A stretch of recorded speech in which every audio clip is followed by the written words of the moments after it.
This one doesn't need a lot of preface. The Trump trial rested yesterday, the Stormy Daniels hush money misdemeanor case. And Republicans, they're keeping up their support for the still gagged Donald Trump outside of the courthouse.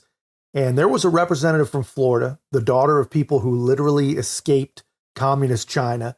And her name is Maria Elvira Salazar. I had never heard of her, but you have got to hear this woman's message. I'm Representative Salazar. Probably am the only member of this group that can speak in both languages, so I'm going to do that in Spanish when we finish. And I have a few remarks that I think are going to be very interesting to all of you. I represent District Number 27 in Florida, a bastion of the ultimate melting pot in the United States. And I just want to make very clear that I am here of my own volition. I am not on the list of the favorites. I am not looking for a job, and I paid for my own way. Just make sure. And the only reason why I'm here is because thousands of my constituents back in Miami are terrified when the courts in this country are used as weapons to crush our political enemies.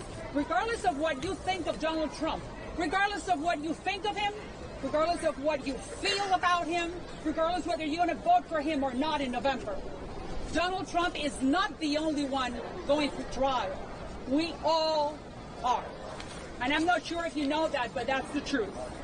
Trump may be the one on the stand today, but the same forces that are manipulating the court system against him today will be after you tomorrow if we do not stop this political cycle circus that we are facing right now. The empirical evidence is overwhelming. And why do I say that? How come a person is being charged and we do not know the charges that are against him are clearly defined?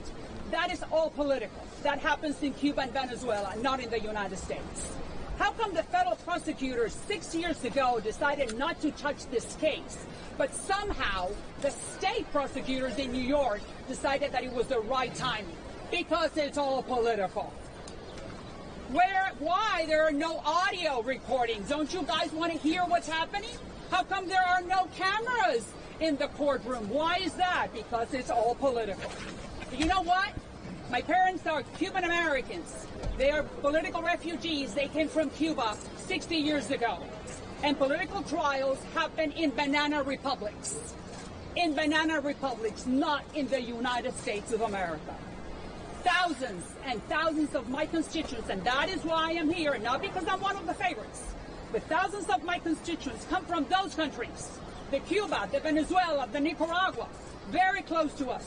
And they recognize and see very well when there's a political inquisition going on. They have lived it, they have suffered it, and they escaped it, including my parents. And yet now, we're watching this again. Where? In the United States of America. There is something very wrong with this picture. And we have lived it, and that's why I'm here talking to you. The United States, the courts, the laws, the judges cannot be used as political weapons just to silence the other guy because you do not like him. The ballot box is where you fight those political battles, not in a court of law. And in the meantime, I belong to you for 35 years. You should be ashamed of how passively you're sitting passively by while the credibility of one of the most revered American institutions, the judicial system, is crumbling in front of your eyes. Where is your profession? Where is your impartiality? Your biased coverage will cost us for many generations. Unfortunately, my constituents know this movie does not end well. But the problem is that millions and millions of my fellow Americans have never watched it, so they do not know the dangers we're facing. America and its political genius of the American exceptionality, if we lose faith in it, we are marching towards a very dark place. America is the only hope, ask my parents and my constituents, for humanity, if we want to continue pursuing the happiness of all of us. May the Lord Almighty, the Lord of Abraham, the Lord of Jesus, protect us because we are in a very dark place. Thank you. I didn't even want to break into that, man. That was about as impassioned as you can possibly get.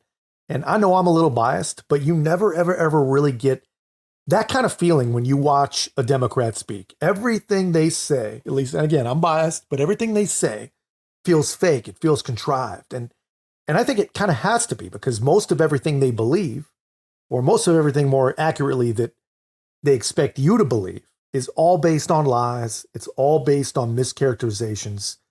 And this is not the case here. Not this. Now when you watch and listen to that woman speak, it just goes down easy, man, because it is all based on truth. And that's where the passion comes from. No matter how sick you are, it is impossible to be truly passionate about lies. And I think the thing that struck me most that she said, and she said a lot of striking things, but I think the most alarming, for sure, the most alarming thing she said was when she spoke directly to the media and said, your biased coverage is going to cost us for generations. And man, she is absolutely right. If we ever even do recover from it, it is going to take many, many, many lifetimes for sure. But that was very, very well said. That's just my take, guys. I thought you'd enjoy seeing that. Let me know your thoughts in the comments. And if you haven't already, be a part of our growth. Make sure to like, comment, subscribe. Most importantly, share the channel. I'll see you in the next one. Thank you. En español, por favor. Thank you. En español, dime. En español, yes. Lo que acabo de decir es que esto es un circo político. Nosotros we are the largest minority in the country, the Hispanics. Los hispanos somos la minoría más importante en los Estados Unidos. Esto es un circo político que solamente se ve en Cuba, en Venezuela y en Nicaragua. Es una vergüenza que nosotros, independientemente de lo que usted piensa de Trump, si le gusta Trump, si no le gusta Trump, lo que piense de él, en realidad es que en este país no se logra una lucha política en las cortes, se logra en el ballot box, en las urnas. Y por eso le estoy diciendo a los hispanos, wake up, despiértense, que lo que está pasando es marxismo y nosotros vinimos a este país para no tener esto, sino para que el futuro de nuestros hijos sea un futuro glorioso en un país que es el American Exceptionality, la excepcionalidad americana. Fantastic job. Fantastic.